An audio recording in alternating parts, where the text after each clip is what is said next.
Hoje vamos acompanhar a história de um jovem que foi deixado de lado por sua família e forçado a se casar com a garota mais linda da cidade. Por mais que isso não seja uma recompensa ruim, ele acabou passando por muitas humilhações graças a isso. Porém, o que eles não esperavam é que ele iria se tornar um dos homens mais poderosos em um futuro muito próximo. Essa é a parte 1 dessa nova história e eu espero que, se você gostar do meu trabalho, eu tenha pelo menos o seu like garantido. A história já começa com nosso protagonista, Han Sang-kyun, recebendo um belo tapa de sua querida esposa, que dizia que já era o bastante. Para entender melhor o motivo disso tudo ter acontecido, precisamos voltar 3 horas no passado do MC. Vemos que o protagonista estava sendo chamado de volta para sua família real, aquela que ele tinha sido abandonado, mas ele dizia para o mordomo da família Han que, pelo visto, até mesmo a famosa família que ele tinha vindo tinha medo de ninguém ter sucesso em sua linhagem. O motivo dessa revolta toda do MC é porque 3 anos atrás a avó dele tinha medo que ele ameaçasse o lugar de seu irmão como herdeiro, por isso ela o tirou da família, o forçando a entrar na família Zhu-Su. Graças a isso, ele sofreu todo tipo de cinismo nos últimos 3 anos e perguntou ao mordomo se ele simplesmente queria que ele aceitasse um simples pedido de desculpas para voltar para a família. No entanto, ele disse para o empregado sair imediatamente dali, e de nada adiantaria se ele implorasse para ele voltar. Além disso, o jovem protagonista disse ao mordomo para enviar o recado para seus pais, que ele, Han Sang-kyun, só queria ser um covarde em paz, e desejava também que ninguém de sua família antiga viesse incomodá-lo. Sang-kyun era genro da famosa família Su em Yun-shen, e marido de Su Yinxia, a mulher número 1 de Yun-shen. Mesmo que a família Su seja de segunda classe, eles ainda são relativamente conhecidos na indústria de materiais de construção naquela cidade. Além disso, 3 anos atrás, quando ele se juntou à família Su, ele era uma pessoa horrível, e naturalmente ele se tornou parte da família deles depois de conhecê-los nos jantares. Os comentários que as pessoas faziam era que era uma pena a garota mais bela da família Su, e também a mais bela da cidade, tenha um fardo como marido. Além disso, 2 meses depois do casamento, o ancião da família Su, que planejou o casamento deles, faleceu de uma doença, e desde então, o porquê de ele ter sido escolhido como genro dele ainda continua um mistério. Quando o jovem protagonista finalmente chegou até o local de encontro para encontrar com sua esposa, vemos que realmente os rumores que corriam era pura verdade. Ela realmente é muito linda. Aparentemente, eles estavam indo a uma festa de comemoração, provavelmente do aniversário da avó dela, e ela disse para que eles fossem logo para tal festa, mas ela disse também para ele tomar cuidado com o que ele iria falar, até porque mesmo que os parentes agissem de forma sarcástica com ela e ridicularizassem ela, ela ainda aguentaria. Logo que ela chegou no salão, algumas pessoas já começaram a comentar que ela deveria ter prestado mais atenção para não se atrasar, já que era aniversário de sua avó. Não demorou muito e as pessoas começaram a comentar sobre o marido dela, se perguntando o motivo de ele ainda não ter um emprego, já que ele tinha uma boa aparência. Mas como sempre, tem algumas pessoas que acabam comentando coisas desnecessárias, mas uma delas em particular era de que o protagonista era quem fazia os afazeres domésticos em sua casa. Como todo manhwa tem que ter um estrume de gado para atrasar a vida das pessoas, o desse manhwa também apareceu bem cedo pelo visto, e perguntava se aquilo que o MC tinha na sacola era um presente para a avó. Humildemente, o jovem responde que sim, e tinha sido especialmente escolhido na loja de presentes. Mas rapidamente a escória humana começou a zombar do protagonista, dizendo que era aniversário de 80 anos da avó, e perguntou se ele realmente iria dar aquilo como presente para ela. E não demorou para que o ser que eu não irei mencionar o nome se gabasse por estar dando um presente muito melhor para sua avó. Logo a escória tirou um puer envelhecido, dizendo que aquilo valia um total de 880 mil yuan, e um puer, pelo que eu pesquisei rapidamente, é um chá envelhecido chinês ou algo assim. Ao ouvirem o valor daquilo, as pessoas começaram a ficar impressionadas como sempre, mas logo a esposa do MC disse que já bastava, e não tinha necessidade alguma de ele estar se mostrando tanto. Mas o cara de antes simplesmente ignorou tudo o que a esposa do MC tinha dito, dizendo que ele não era obrigado a ser humilde na frente de um ser que sequer era utilizável na sociedade. Além disso, disse também que só achava que ele não valorizava o aniversário de sua avó, e disse também para a bela senhorita que ele era apenas um ignorante. Isso acabou deixando o protagonista com uma raiva enorme da jovem escória. Porém, quando o ser não utilizável de verdade perguntou se o senso de orgulho dela foi embora por ter ficado tanto tempo com o protagonista, rapidamente ele decidiu agir e defender sua esposa. De acordo com Sang-kyun, o puer da mosca não estava certo. Tentando disfarçar, ele afasta o puer do MC e disse que aquilo era um presente de sua avó, por isso ele não tinha permissão de tocar. Depois disso, Sang-kyun disse que se lembrou que um amigo dele uma vez disse para ele que o puer era dividido em 3 categorias e 5 tipos, e quanto mais velho, mais caro ele era. Além disso, alguns vendedores iriam apenas secar o chá e tentar deixar ele parecer velho, assim aumentaria o preço do puer, e deu para ver que o presente do tapado de antes já estava começando a esfarelar, e isso por si só já provava que ele era falsificado. Para identificar entre puer cozido e cru,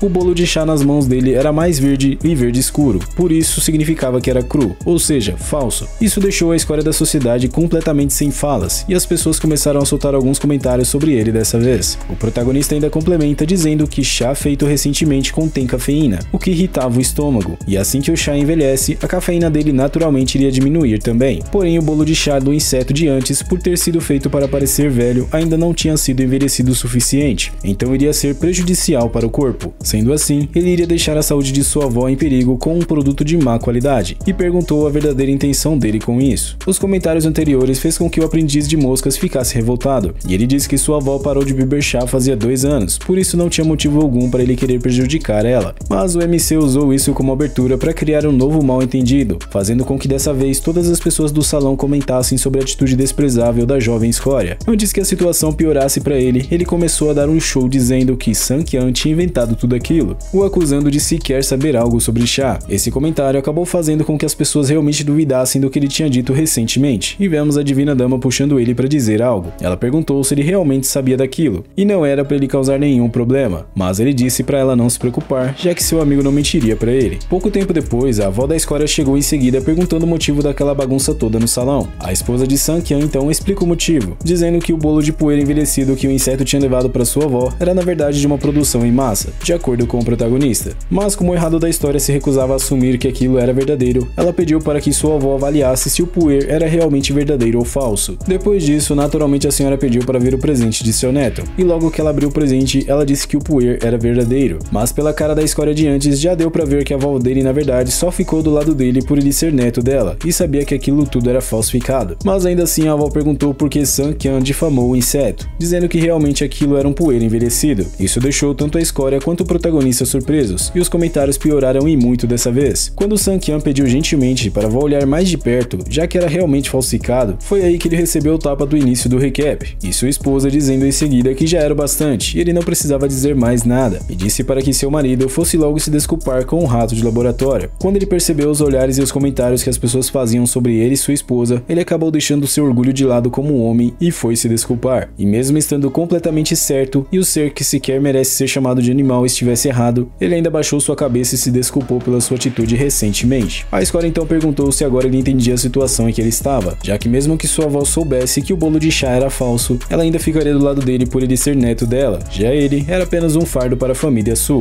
A esposa dele acabou dizendo que devia um tapa para ele, sendo assim ele poderia bater nela de volta a qualquer hora, mas ele disse que sabia que ela só queria evitar uma situação ainda pior, e agradeceu a ela por permitir que ele entrasse na realidade novamente. Isso quase fez com que ela desse mais um tapa nele, porém dessa vez ela se segurou muito para não fazer isso novamente. Calma que até onde eu li o manhwa pelo menos, ela na verdade é uma boa pessoa, e mais pra frente vocês vão ver que isso tudo é verdade. O protagonista então perguntou a ela se ela gostaria que ele mudasse, e disse que somente ela naquele mundo poderia ser capaz de fazer com que ele realmente se tornasse outra pessoa. Eu não sei se ela disse isso somente por estar na frente de todos, mas ela disse que para ele mudar, ele teria que ter capital, e na família Su, pessoas desnecessárias jamais iriam ser o chefe da família. Isso fez com que Sang-Kyan ficasse calado, mas em seus pensamentos ele dizia que a família Su não valia tanto assim, isso para eles falarem sobre capital. Sendo assim, ele iria mostrar o que era capital de verdade para eles. Finalmente eles começaram a se preparar para o banquete em si, e uma pessoa entrou repentinamente dizendo que alguém tinha ido dar um presente para a avó. Quando a velha perguntou quem era exatamente aquela pessoa, o mordomo da família Han apareceu, e ele disse que a família Han gostaria de enviar um presente de parabéns para a velha, e começou a dizer a lista de presentes que eles tinham levado. Enquanto o mordomo falava, o protagonista percebeu os comentários que as pessoas faziam, e aparentemente todos ali admiravam muito a renomada família Han, que era a família original do protagonista. A bela senhorita acabou soltando um comentário, se perguntando se ele poderia ser membro da família Han, já que o nome dele era o mesmo, mas logo ela colocou essa possibilidade de lado. No entanto, ele dizia a si mesmo que já fazia 3 anos desde que ele se juntou à família Su, e agora ele estava fazendo as coisas na esperança de conseguir impressionar aquela família, mas as coisas já estavam indo longe demais. Para finalizar a lista de presentes, o mordomo disse que naquele montante de dinheiro tinha uma quantia de 8,88 milhões de yuan. A velha, ao ver aquela quantidade enorme de dinheiro, perguntou se tudo aquilo era pagamento para casar com uma das filhas da família, e perguntou também qual filho da família Han o mordomo estava representando, e se aquilo era realmente um preço de noiva da família Su. Preço de noiva, ou bride price, é quando você paga a família de uma mulher porque você está se casando com ela, ou algo parecido com isso. No entanto, o mordomo apenas diz que como eles estavam atrasados, eles apenas eram responsáveis por entregar os presentes e nada mais. Sendo assim, eles desejavam a ela bênçãos daquele de cima para que ela pudesse viver uma vida boa. Algumas pessoas acabaram comentando que agora só restava saber para quem era aquele montante de dinheiro, e também quem era a garota que tinha sido abençoada por se tornar a nova noiva, isso na teoria deles. No entanto, uma cascavel envenenada aparece em seguida, dizendo que ela seria a melhor pretendente, e essa essa sucuri traiçoeira era nada mais nada menos do que a prima da esposa do protagonista. As garotas do salão acabaram ficando revoltadas com essa cascavel, e a escória de antes disse que todas as garotas teriam uma chance, exceto pela pessoa que foi condecorada como a beleza número 1 da cidade. Além disso, o inseto ainda ofendeu o protagonista, e agora ela só poderia olhar para os outros se casando com pessoas bem-sucedidas de importância. Infelizmente, ela acabou aguentando esses comentários do gado sujo sem falar nada, e a prima dela complementou com alguns comentários também, agradecendo por ter se casado mais cedo e ter deixado o lugar dela para ela. Mas quando o estrume de gado estava prestes a ofender profundamente nosso protagonista, a bela senhorita tomou uma atitude que me deixou surpreso, e ao MC também, não permitindo assim que eles continuassem com aqueles comentários desagradáveis sobre seu marido. A avó então ordenou que todos se calassem, e que ela iria pessoalmente cuidar daquilo, e só quando ela determinasse para quem era aquela quantia em dinheiro, ela daria aquele valor para a garota. E o protagonista percebeu que a avó interrompeu sua esposa sem dar a mínima importância, talvez somente porque ela estava defendendo ele. E essa velha também não é flor que se cheire, não é à toa que ela é líder da família de pessoas tóxicas. Nesse momento temos uma vista da casa da jovem bela senhorita, e lá a mãe dela dizia que ela estava cega demais no passado por ter deixado sua filha se casar com o protagonista, mas ela se referia a ele como um ser inutilizável. O marido dela até tentou acalmar sua esposa também, mas de nada adiantou, e ela disse que se ele continuasse a ofender a velha, eles não iriam conseguir nada de herança. Além disso, ela ordenou ao gado do marido dela que ele fizesse com que eles se divorciassem imediatamente, mas ele respondeu que isso não era uma opção, e se eles fizessem isso, isso faria com que eles se tornassem motivo de riso na cidade inteira novamente. Enquanto isso, o protagonista apenas ouvia tudo de trás da porta calado, até que a bela senhorita acabou dizendo que não iria se divorciar dele. A jiboia tóxica, que era a mãe dela, perguntou se ela tinha enlouquecido, mas ela disse que não, e mesmo que ele não fosse promissor, ele pelo menos trabalhava muito duro, e nos últimos 3 anos, todos os trabalhos de casa ele fez por conta própria. Por mais que ela desprezasse o que ele tinha feito no passado, ela nunca o odiou, sem contar que a avó também nunca deixaria que eles se divorciassem, até porque a velha via que a face da família Su era mais importante do que todos eles. O protagonista então decidiu tomar uma atitude, e em seus pensamentos ele se desculpava com sua esposa por ela passar por tudo isso. Logo ele fez uma ligação para sua mãe, sobre a coisa que ela tinha mandado alguém falar para ele anteriormente. Assim que ele entra em seu quarto e o de sua esposa, ele percebeu que tinha algo de errado com ela, e ela perguntou por que de ele não ter batido na porta antes de entrar. Só de olhar para o belo rosto dessa jovem senhorita, meu coração acabou ficando partido no meio. Ele então pergunta a sua esposa se ela gostaria que ele mudasse, e ela pergunta de volta o que ele achava, e também o porquê ele não entender as coisas. Além disso, vemos uma lágrima dela caindo exatamente nos sapatos do protagonista, e ela dizia que ele tinha dito para ela no dia anterior que somente ela tinha capacidade para fazer ele mudar. Seriamente ele respondeu que ela estava completamente certa, e ela com muita dor em seu peito, disse que não queria mais ser menosprezada pelas pessoas, e gostaria de viver uma vida com dignidade. Além disso, ela queria que todas as pessoas que menosprezavam ela se arrependessem, perguntando se seu marido entendia a sua dor. Com isso, ela mereceu ser chamada de Divina Dama, e algo me diz que futuramente ela ainda vai ser muito boa para ele. Portanto, eu a nomeio de Divina Dama de agora em diante, e para confortar sua querida esposa, ele apenas a abraçou e disse que estava tudo bem. Uns dias depois, ele foi falar com sua mãe pessoalmente, e ele acabou soltando um comentário que não imaginava que um dia o filho mais novo da família voltaria a ser útil, e pelo visto nem mesmo sua mãe imaginava. Ela revela para seu filho que estava realmente feliz que ele tinha ido visitá-los, e a avó dele disse que tinha que pegar ele de volta, já que o pai dele estava estritamente doente e o irmão mais velho dele estava preso. Por esse motivo, somente ele poderia apoiar a família Han agora. Como já fazia 3 anos, ele já estava se perguntando por que do nada ela tinha se lembrado dele, e perguntou a sua mãe se finalmente o irmão dele não conseguia mais manter sua máscara. Sem resposta para essa pergunta, a mãe dele apenas respondeu que sabia o que aconteceu com ele nos últimos 3 anos, e sabia que aquilo não tinha sido justo, porém aquela era uma decisão da avó dele e não tinha nada que eles pudessem fazer a respeito. Indignado pelo que tinha acabado de ouvir sua mãe dizer, ele disse que facilmente o irmão mais velho conseguiu enganar a todos eles, e desde sua infância, o protagonista sempre fazia de tudo para conseguir chamar a atenção de sua mãe para si. Porém, não importava o quão boas eram as notas dele, ele ainda não conseguia fazer isso. De acordo com ele, a avó tinha medo de que ele tomasse o lugar do irmão mais velho como herdeiro da família, e por esse motivo ela deixou ele de fora da família em si. Com raiva de tudo, ele perguntou se seu irmão não tivesse ido para a prisão, se algum deles iria pelo menos pensar nele, e se não fosse pelo fato da família Han não ter nenhum herdeiro atualmente, perguntou novamente se algum deles iria lembrar da pessoa chamada Han Sang-kyan. Aqui ele acabou dizendo que sua avó não merecia ser avó dele, assim como ela também não merecia ser mãe dele, mas não é como se ele não pudesse ajudar sua mãe, e isso fez com que ela começasse a criar esperanças para o futuro de sua família. No entanto, ele tinha uma condição para isso acontecer, e ela perguntou o que ele gostaria. Não demorou muito e já vemos nosso protagonista do lado de fora da sala em que tinha acabado de falar com sua mãe, e vemos que no final do acordo deles, a avó tinha decidido abrir uma nova empresa na cidade, completamente sob o comando dele, e entregou um cartão com capital inicial para ele começar os negócios, e ele percebeu em seguida que isso na verdade verdade era apenas um teste de sua avó, para ver se ele tinha aptidão para governar a família. Mas é claro que ele estava disposto a mostrar para sua avó quem tem o verdadeiro direito de ser herdeiro da família Han, e as consequências também de ter subestimado ele, jurando em seguida que tudo que a família Han devia a ele iria pagar de volta. 3 dias depois, rumores de uma grande tempestade se aproximando da cidade se espalhou pelas famílias de elite da China, e a família Yang Jin Han estabeleceu uma nova empresa na cidade. Pelos comentários das pessoas, já deu para ver que a família Han era muito famosa e aparentemente conhecida na cidade inteira. Em um tipo de reunião com a família da Divina Dama, vemos que as garotas comentavam que o preço de noiva dado a eles 2 dias atrás provavelmente era da grande família Han, e a Cascavel aparece novamente dizendo que ela estava prestes a se casar com uma família muito rica. Como isso não era o bastante, ela começou a dizer algumas coisas na tentativa de provocar a bela senhorita, mas isso acabou falhando completamente. Logo a velha Cascavel Suprema chega em seguida para a reunião deles, e finalmente ela deu abertura no objetivo real deles, de tentar fazer negócios com a nova empresa que a família Han tinha acabado de abrir. Como eles estavam no ramo de materiais de construção, seria benéfico para ambos os lados se eles conseguissem fazer aquela parceria. O inseto de antes disse a mesma coisa também. Além disso, eles sequer tiveram a oportunidade de conseguir ver o chefe da empresa, mas a velha disse para eles tentarem novamente, e contanto que eles ainda não tivessem decidido o parceiro de negócios, eles ainda tinham uma chance. Além disso, se eles não conseguissem ver o chefe, era para eles esperarem na frente da empresa deles, e todos iriam trocar de turnos esperando, mas claramente todos ali achavam isso vergonhoso demais ficar esperando na frente da empresa deles. O estrume de gado então comentou algo, dizendo que a Divina Dama não tinha tido muito trabalho recentemente, e por isso a avó deveria mandar ela para começar. Ao ouvir isso, a bela senhorita acabou ficando sem saber muito como agir naquele momento, e percebeu que várias pessoas pensavam da mesma maneira que a escória da sociedade pensava. Depois de ouvir o que as pessoas disseram, a velha perguntou se ela gostaria de ir, e quando ela estava prestes a responder, ela recebeu uma mensagem em seu celular. A mensagem era justamente de seu marido, que dizia para ela se esforçar por oportunidades e negociasse cooperações com as indústrias Quan Shui. Nos pensamentos dela, ela perguntava se ele realmente estava dizendo para ela aceitar aquele trabalho idiota, já que ele sequer explicou o motivo de tudo isso. Porém, na situação em que ela estava, ela não poderia simplesmente recusar também. Sem saber muito o que fazer e por ainda estar insegura, ela acabou engolindo seco o que tinha de insegurança, e disse que iria fazer isso, e somente dessa vez iria acreditar no protagonista. Depois disso, ela respondeu sua avó firmemente, dizendo que estava disposta a pegar aquele trabalho. A escória de antes disse que esperava que ela não tinha feito nenhuma promessa vazia, já que ela não deveria perder a oportunidade de se encontrar com o chefe da indústria Qian. O pai da escória, pelo visto, era exatamente igual ao filho, e disse que não fazia sentido para eles manter ela na família se ela continuasse a estragar as coisas novamente. Não é à toa que o inseto tem a quem puxar, já que pelo visto na família dele todos são assim. Nos pensamentos da Divina Dama, ela dizia que as tarefas mais difíceis sempre eram jogadas para cima dela, mas ela respondeu que eles não precisavam se preocupar com aquele trabalho, e ela faria com que aquela cooperação acontecesse. O estrume de gado acabou perguntando se tinha algo de errado na cabeça dela, até porque ninguém esperava que ela realmente fosse capaz de negociar com eles, e de acordo com ele, se ela conseguisse fazer isso, ele pessoalmente iria servir um chá para ela. No entanto, se ela não conseguisse, eles iriam chutá-la para fora da família Su, e perguntou se ela estava de acordo com isso. Após isso, vemos a Divina Dama indo para casa, deslumbrante como sempre, e descobrimos que o protagonista sempre a observava indo para casa, talvez zelando pela segurança dela. Aqui ele estava em um estabelecimento e um funcionário chegou para conversar com ele. Ele perguntou se o protagonista estava novamente esperando sua mulher sair do trabalho, até porque faziam 2 ou 3 anos que ele assistia a ela sair sempre, mesmo dia ou noite, chuvoso ou céu claro, ele sempre era mais consistente do que pessoas batendo ponto para o trabalho. Ele respondeu gentilmente dizendo que só estava fazendo isso porque ele não tinha nada melhor para fazer, mas um funcionário perguntou quando ele planejava sair e pegar ela no trabalho em pessoa, até porque não dava para fazer nada disso só por ficar assistindo ela. Mas o protagonista responde dizendo que ainda não era a hora certa para se fazer isso, e vemos que a Divina Dama sabia que seu marido estava sempre ali observando ela ir para casa. O funcionário perguntou ao MC o porquê de ele ter se casado na família Su, já que ele não parecia ser uma pessoa comum. Quando Sun Qian comenta que pelo visto ele acabou ficando muito famoso por ali, o funcionário apenas disse que ele não quis dizer no mau sentido, mas só estava curioso já que pessoas normais não conseguiriam aguentar isso por muito tempo, e perguntou como ele conseguiu aguentar aquela injustiça toda. Sun Qian então responde que por causa dele, a esposa dele sempre foi feita de piada pela família Su, mas apesar disso tudo, ela era trabalhadora, forte e ela continuava mantendo as responsabilidades para si mesma. Sendo assim, o que ele sofreu, se comparado com ela, sequer merecia ser mencionado. Logo que ele chega em casa, a mãe da Divina Dama estava dando uma bronca nela, por ela ter aceito o desafio do inseto que atormentava a vida das pessoas na sociedade, até porque o objetivo dele era justamente tirar eles da família Su, para que assim tenha menos pessoas para dividir a propriedade da família. O pai dela, pelo visto, já estava entrando em desespero, e se perguntando como eles iriam sobreviver se fossem chutados pela família Su,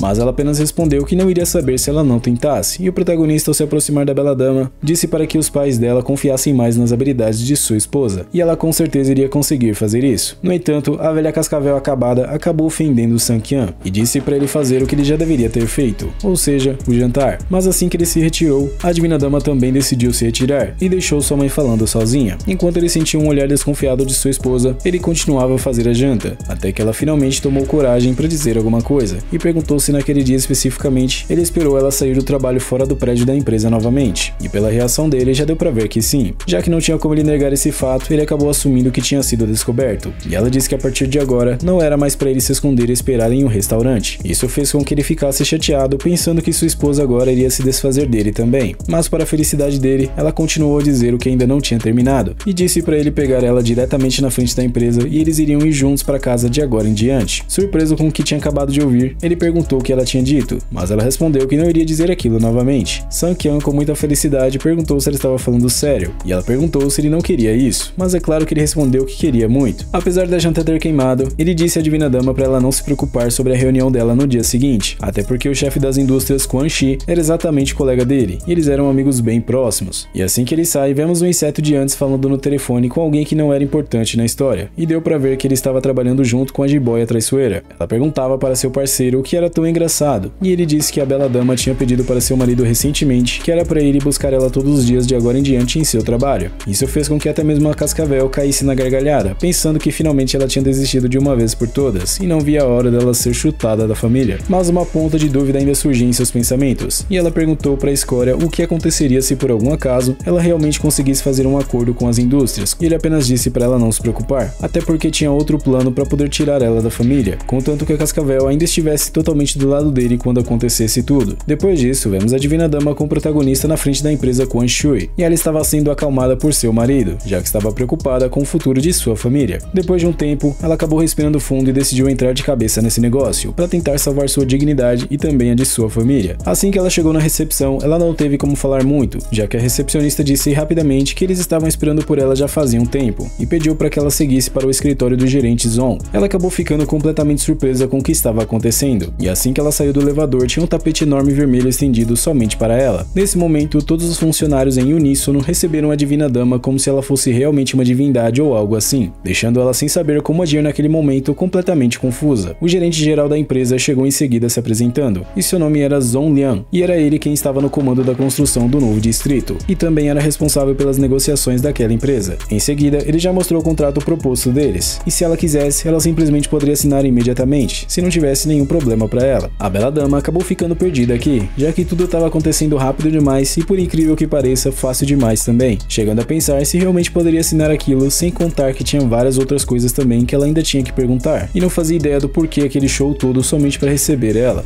Se você gostou dessa nova série e quer que ela continue aqui no canal, eu peço por favor que você deixe seu like para me apoiar. É sempre uma honra e um privilégio para mim ter sua presença comigo até aqui. Desejo tudo de melhor sempre para você e sua família, e até a próxima.